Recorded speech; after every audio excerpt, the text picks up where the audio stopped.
All set. Okay.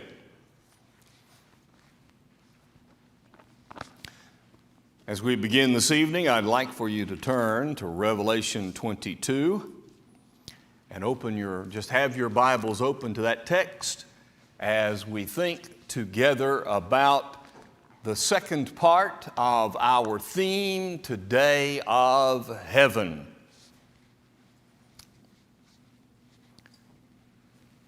This morning, heaven is a wonderful place. And tonight, I want to go there. The Bible has a lot to say about heaven. Obviously, the reason for that is the desire that He wants to create for us to be there. I know of at least three, maybe in my mind I've forgotten some, but I know of three who were permitted to look into the portals of heaven and to give us a message of what it was they saw. Go back to Acts chapter 7, and you know the story of Stephen, the first martyr, when they stoned him after preaching the gospel to these Pharisees who just refused to accept this newfound religion. They fell upon him and dragged him out of the city to the stoning pit, the place the Jews used for the high crime of blasphemy against God. And they stoned him. And the Bible says that while he was being stoned, Stephen looked up into heaven and saw Jesus standing on God's right side. Not much of a view into heaven, but a little bit. Some have thought that when the Bible says that Jesus returned to heaven, He sat down at the right hand of the throne of the Father, which Scripture teaches. But now, as Stephen looks into heaven, we see Jesus standing. Some have stated that's because he stood in honor of one who was dying for his faith. Maybe so. But what we have there is a vision of heaven where in the throne room of God, there the two are together. I'm thinking of another passage in 2 Corinthians chapter 12. Paul writes there in the third person. He talks about a man I knew years ago, 14 years ago, who was caught up into the third heaven, into a place called paradise, and he heard marvelous, wonderful words that were too great to be uttered. He never specifically says that he was that man. I think we all understand he was talking about himself. Probably a reference to his time after his road to Damascus experience. Then he was taught the gospel. Ananias immersed him into Jesus. And not too long later, he spent 3 years in the Arabian desert being with Jesus in the same way the 12 had been with Jesus for 3 years. And apparently during that time, he was caught up into the third heaven in a way of being able to experience the presence of Jesus in some way just like the other apostles had, and he therefore qualifies as an apostle. But obviously the one who saw the most about heaven is John in the Revelation. And when the book opens in chapter 1, John says that he was in the Spirit on the Lord's day. And that first chapter gives us a view into the throne room of God. He takes a break in chapters 2 and 3 and goes back to the same theme in chapter 4. And we see this outstanding picture, this beautiful picture of what he was describing about heaven.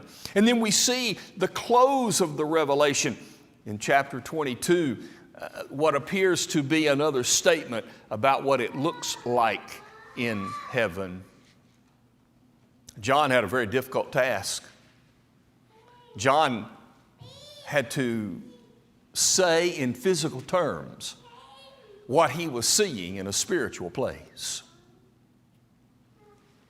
The online program that Greg Collins and I do, the church debater and preacher Mike, the question has come up at least a couple of times, things about the reality of what we see described as heaven and hell.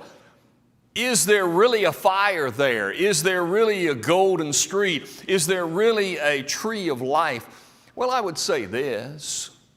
There really is that concept and that image, but it seems to me obvious that these are spiritual places, and therefore the descriptive terms in Scripture are the best that we can do in physical ways to describe a spiritual thing.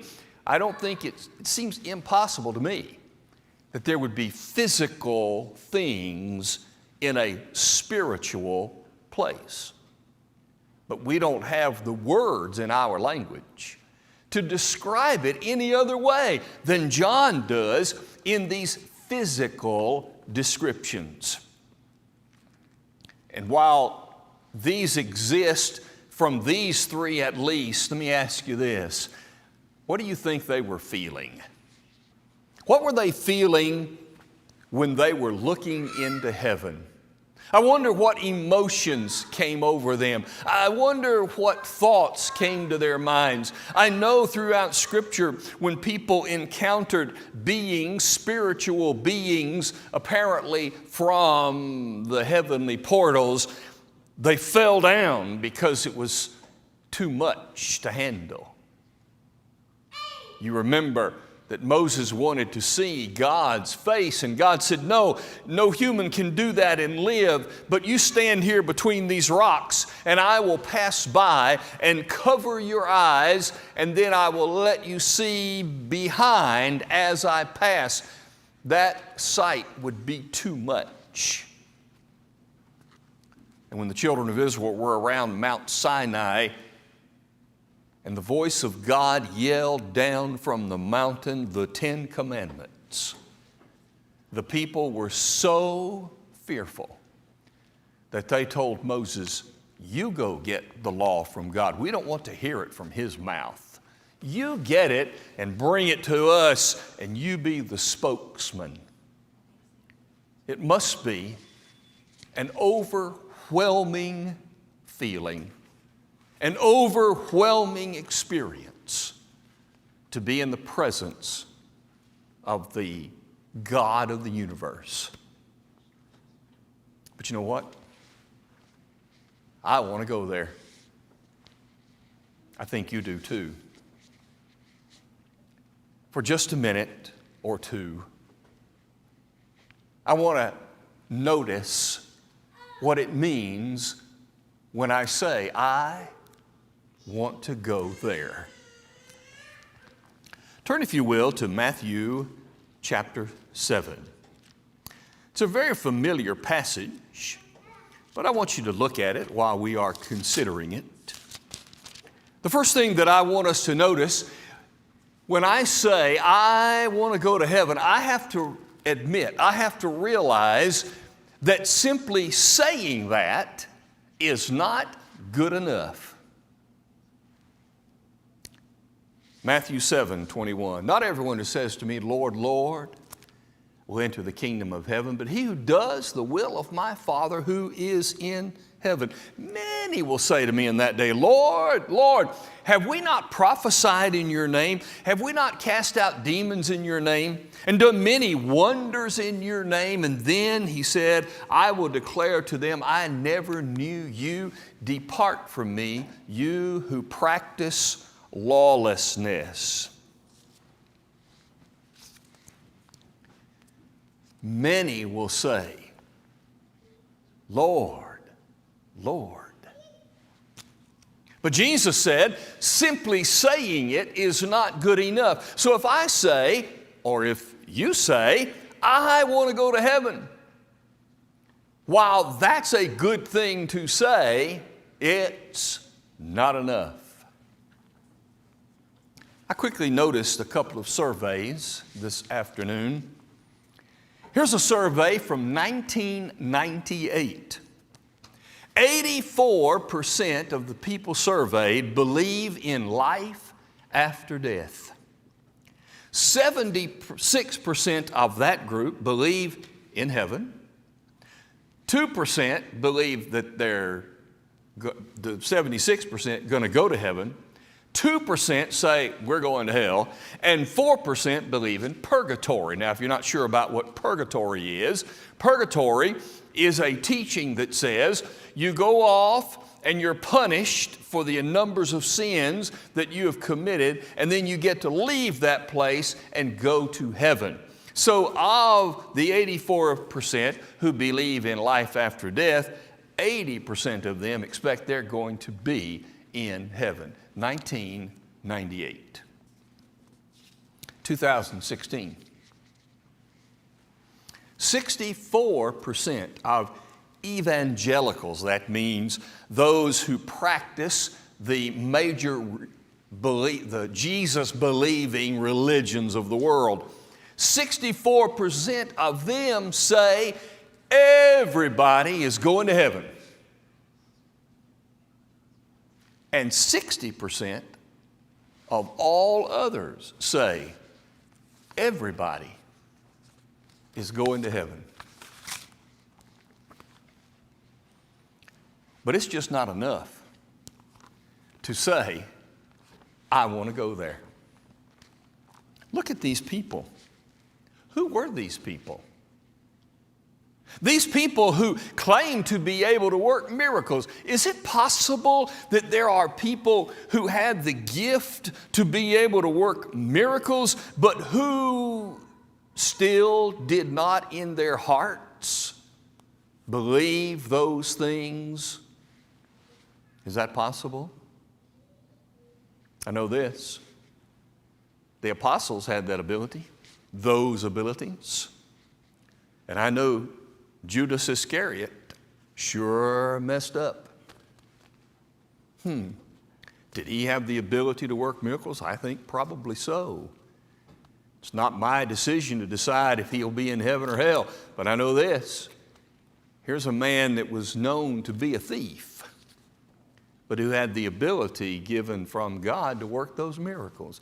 So there are people, whether they are actual or whether they just simply have deceived themselves into thinking that they have done all of these great things. There are people someday who are going to look at Jesus and say, "You're my Lord."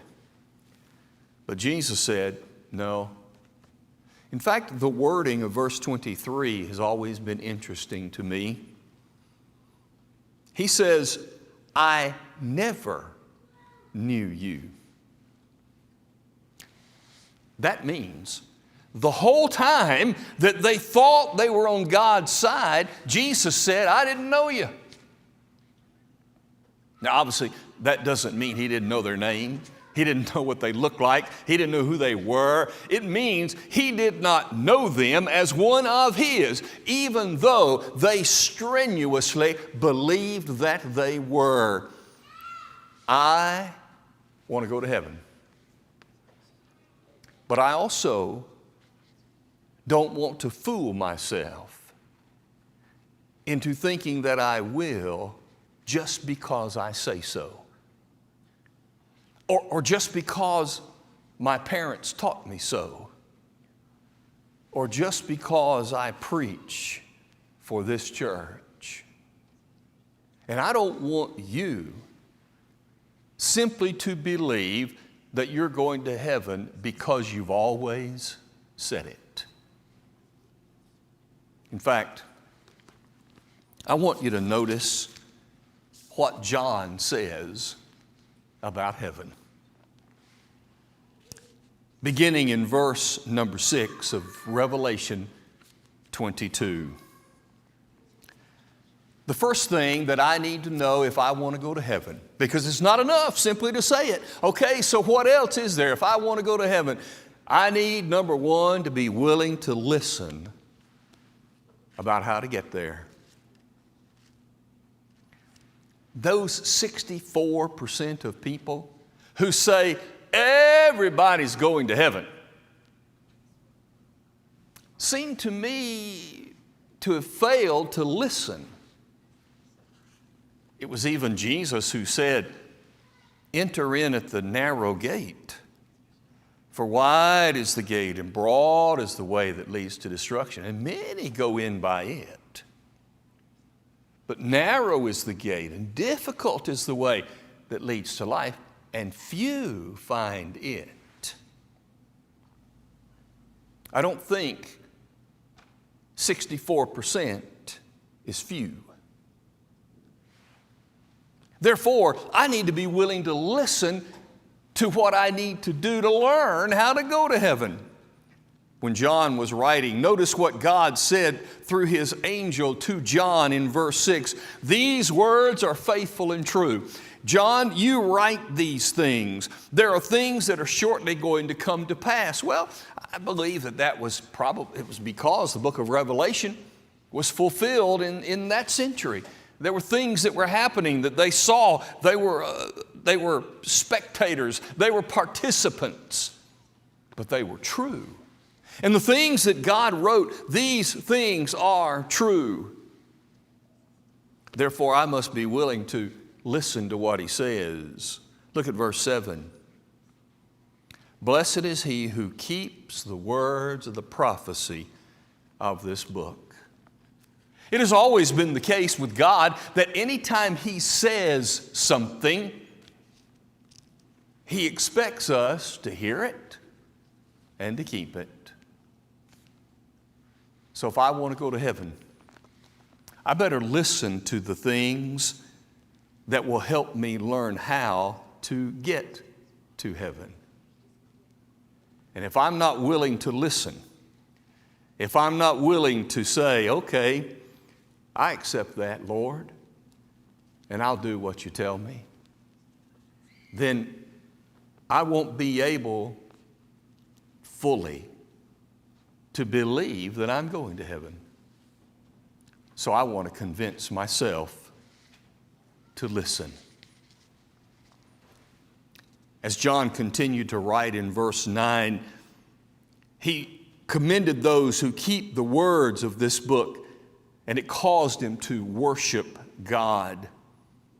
You see, John wants us to have a healthy respect for what God says. If I want to go to heaven, I better listen. Number 2, if I want to go to heaven, I must admit that my actions play a part in whether I do. Look at verse 12. "I'm going to give a reward," it says, "to everyone according to his work." Look at verse 14. "Blessed are those who do his commandments, that they may have the right to the tree of life and may enter through the gates into the city. But outside are dogs and sorcerers and sexually immoral and murderers and idolaters and whoever loves and practices a lie."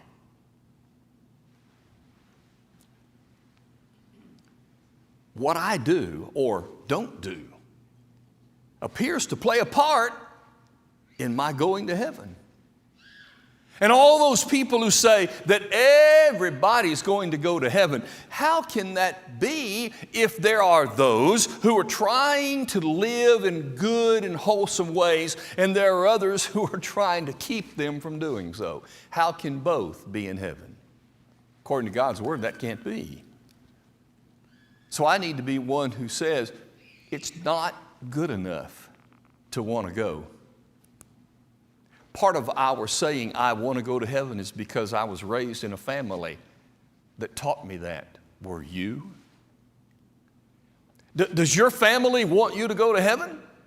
Do they expect that you will, and therefore that's your expectation of yourself, and therefore you're just a part of a group that's on the way to heaven?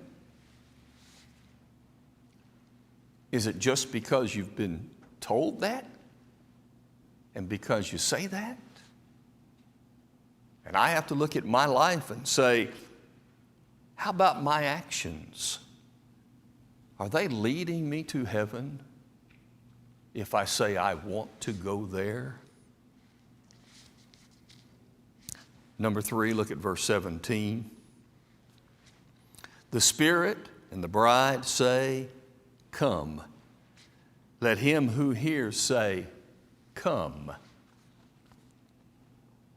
If I want to go to heaven, I must be okay with not being here.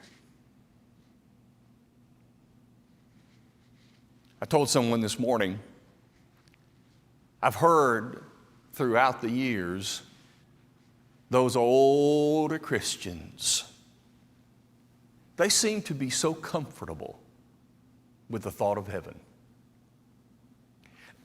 I can't even imagine many of them even spending any time thinking about hell. It just is not on their radar. Because they not only want to go to heaven, they have lived a life ready to take them there, and their confidence is soaring. And they're okay with not being here. If I want to go to heaven, I need to be okay with not being here. Not being a part of this church. Not living in this physical world. Not eating physical food and playing physical games. Not spending time with children and grandchildren and brothers and sisters and parents and grandparents. That's okay. And if I want to go to heaven, it has to be okay with me not to be here anymore. Therefore, if you want to go to heaven, are you okay with leaving all of this behind? Or is this so important that it consumes your thoughts and heaven is forced out of your thoughts? He continues, let him who thirsts come, whoever desires, let him take the water of life freely. Not only am I needing to be okay with not being here, I have to make a decision to be there. Let him take the water of life. We talked this morning that water is used in the beginning of this chapter as the river that gives the water of life freely to those who in heaven will experience that wonderful, continuous, everlasting life. But I have to take it. What am I doing to drink now of the water of life? As we said this morning, Jesus said, come to me and drink, and if you do, you'll have that everlasting water. In fact, in John 7, he says it's the Holy Spirit within you. And then I recall what Paul said to the Thessalonians in 1 Thessalonians 5. Don't quench the Spirit. Isn't it interesting that water quenches thirst? Jesus said the Spirit is the life-giving water of God. And it can quench our thirst, or we can quench the Spirit. When a person is immersed into Jesus Christ and becomes a child of His, the Spirit comes to live within that person. And we don't quench the Spirit. Oh, I don't believe the Bible teaches that we're going to be able to work those Bible miracles. But what I do believe is the Spirit is alive and active in our lives. And I don't want just to relegate it to the form of saying, oh, He intercedes in prayer, which He does. But there's more. There's more. I can't help but think about James 1. If any of you lack wisdom, let him ask of God, who gives to all liberally. Seems to me he would give that wisdom through the Spirit that is indwelling. And if I'm wanting to understand what the will of the Lord is, Ephesians chapter 5, and I'm asking to understand, how am I going to understand? I think it's through the Spirit. And by doing all of that, I am partaking of the living water, and I am therefore making a decision to be there. But finally, verses 18 and 19. I testify to everyone who hears the words of the prophecy of this book. If anyone adds to these things, God will add to him the plagues that are written in this book. And if anyone takes away from the words of the book of this prophecy, God shall take away his part from the book of life, from the holy city, and from the things which are written in this book. I want to go to heaven, but I have to do it on God's will, not mine. I said this morning that the specific sin that happened in the garden and that every one of us face every day is self-will. The competition between my will and God's. I want to go to heaven, but I can't do it on my terms. I can't add things. I can't take away things. I have to do it on God's terms. And I can't say, well, that's not important, or that's not very important, or I can get by without that. No, I have to say, if I want to go to heaven, whatever God wants, that's what I need to accept, and that's what I need to do. You want to go to heaven? God makes that determination.